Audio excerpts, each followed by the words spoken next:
Anybody else see that?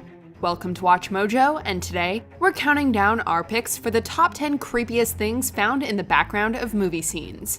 Jason, there's something totally weird going on with Rob and Beth. What are you talking about? I'm serious, they're right outside. Hud, not now. Okay, I'll check it out. For this list, we'll be looking at various creepy things that can be found in the background of various movies, particularly thrillers or horror films. This can be unintentional inclusions that slipped by quality control and became movie legend, or scary things that were intentionally placed in the background for the purpose of subtle horror. There's a big spoiler alert in effect here. If you like what you're hearing, be sure to check out the full song at the link below.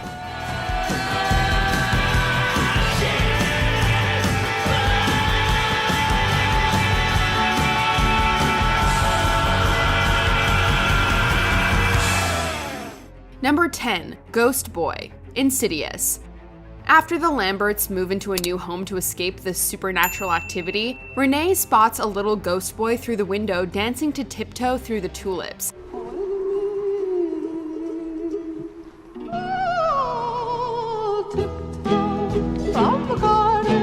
It's a creepy sequence, and it establishes that the supernatural activity has followed them to their new house. But did you know that the ghost can actually be seen before Renee spots him? After Renee starts the record, the camera follows her through the house as she tidies up. As she's tossing clothes in the laundry hamper, you can see the boy standing just to her left and facing the wall.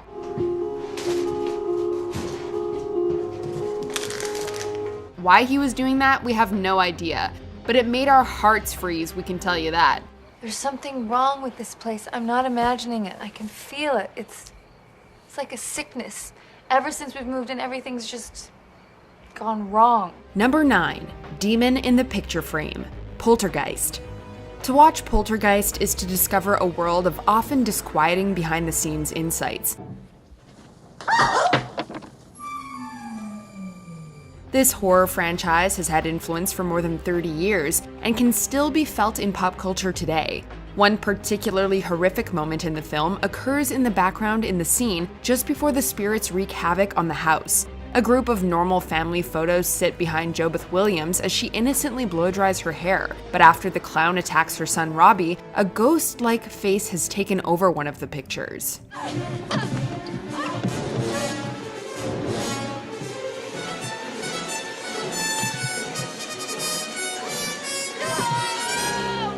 Number 8, Toshio in the Door, Ju-on, The Grudge. Few villains can compare to the horrifying, pale, and wide-eyed Kayako Seiki. Seiki is the vengeful ghost that haunts the house in Nerima, and many of her scenes, like crawling down the staircase and hiding under the bedsheets, are now iconic. But there are also many subtle scares that are littered throughout. One of the best involves Toshio, also known as the little boy ghost. While getting some fresh air outside the nursing home, Saito starts playing peekaboo with no one in particular, much to the concern of Rika. When the camera cuts to the glass door, we get a very brief glimpse of Toshio standing next to Saito in the reflection. It's enough to send chills down your spine. Number 7, The Approaching Truck, Jeepers Creepers. Those bodies down there, that's what it likes to call it. It's House of Pain.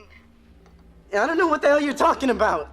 I don't know if it's a demon or a devil, or just some hungry thing from some dark place in time. This monster movie received mediocre reviews from critics, who mostly denounced the cliches and silly monster action.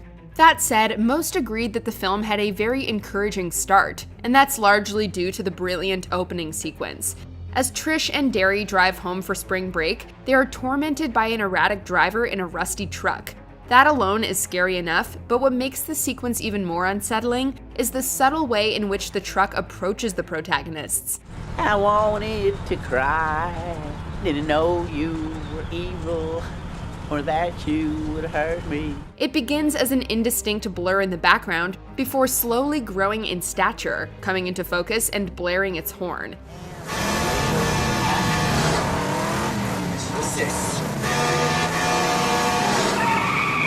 What the hell's his problem? Just get out of his way, Derry! It's a wonderful way to introduce the movie's villain, and it makes for a gloriously creepy opening scene.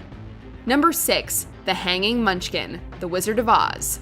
This movie is historic, and it just happens to contain one of the most ubiquitous legends in film history. No, I know we're not in Kansas. We're talking, of course, about the so-called Hanging Munchkin. As Dorothy and her ragtag group head towards Emerald City, you can supposedly see a munchkin hanging from a tree. Legend says that an actor had committed suicide during filming, and his hanging corpse had accidentally made its way into the movie.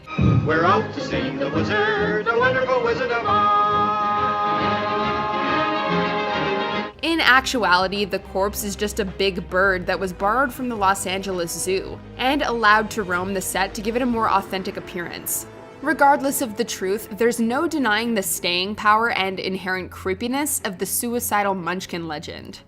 You're off to see the wizard, the wonderful Wizard of Oz. You'll find he is a whiz of a whiz, if ever a whiz there was.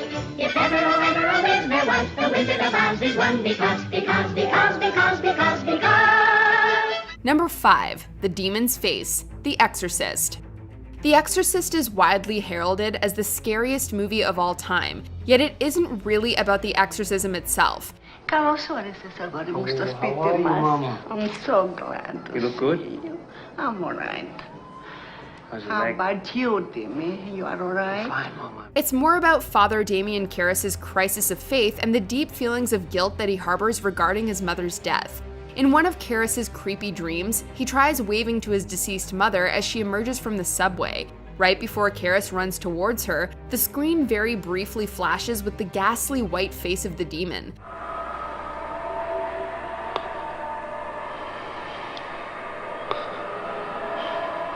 It's incredibly subtle, and it makes viewers question if they even saw anything in the first place. This was fully intentional by director William Friedkin. We may ask what is relevant, but anything beyond that is dangerous. He's a liar. The demon is a liar. He will like to confuse us.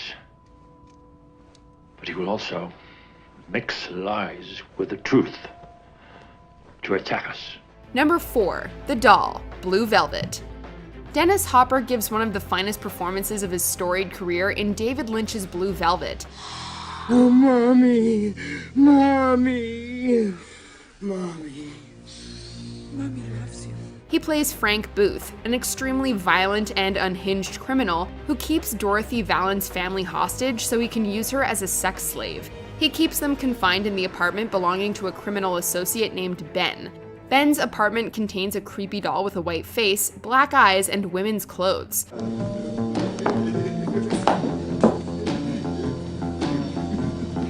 Oh, Frank, this is a fine surprise. You brought your friends. I love surprises. Like the upside-down paintings in Lynch's Lost Highway, this doll is given no explanation and is never acknowledged within the context of the movie. It's just another one of Lynch's creepy and mysterious details that lends the movie a disturbing atmosphere.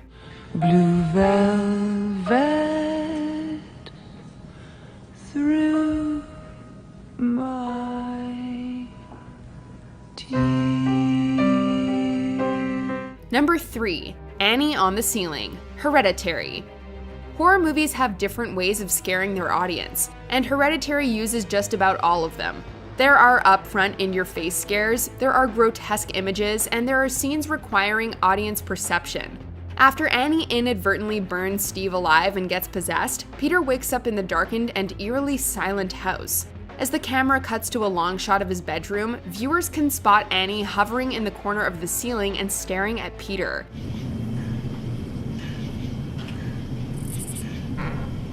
What's great about this sequence is that it doesn't draw attention to Annie's presence. The audience is simply left to spot her on their own, and when they do, they are given the scare of a lifetime.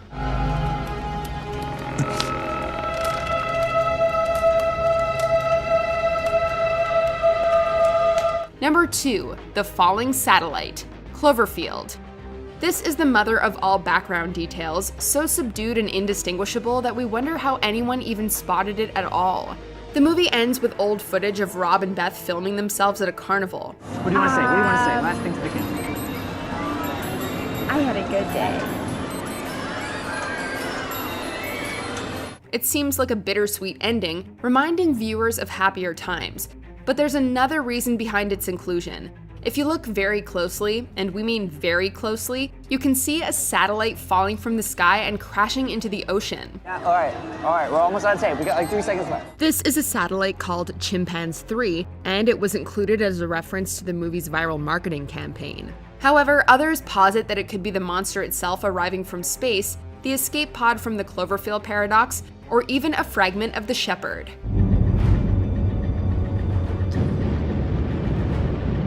She can't wait to see you. She's coming back. Before we continue, be sure to subscribe to our channel and ring the bell to get notified about our latest videos. You have the option to be notified for occasional videos or all of them. If you're on your phone, make sure you go into your settings and switch on notifications. Number 1. The Librarian. It. Most people know It for Pennywise's abrasive and confrontational method of horror. This isn't real enough for you, Billy. I'm not real enough for you. Holy shit. It wasn't real enough for Georgie. But there's one scene in the movie that takes a far more subdued approach, and it's arguably scarier than anything Pennywise could have concocted. While Ben is reading about Derry's past in the library, the elder librarian can be seen in the background turning towards Ben and staring at him with a deeply unsettling grin.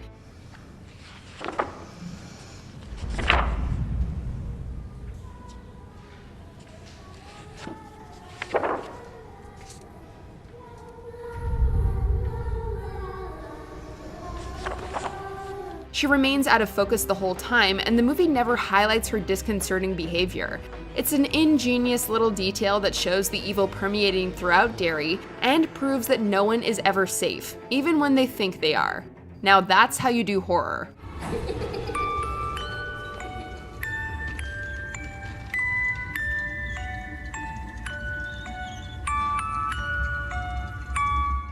Do you agree with our picks? Let us know in the comments. And hey, if you're a fan of the song playing right now, be sure to check out the music video for it right here.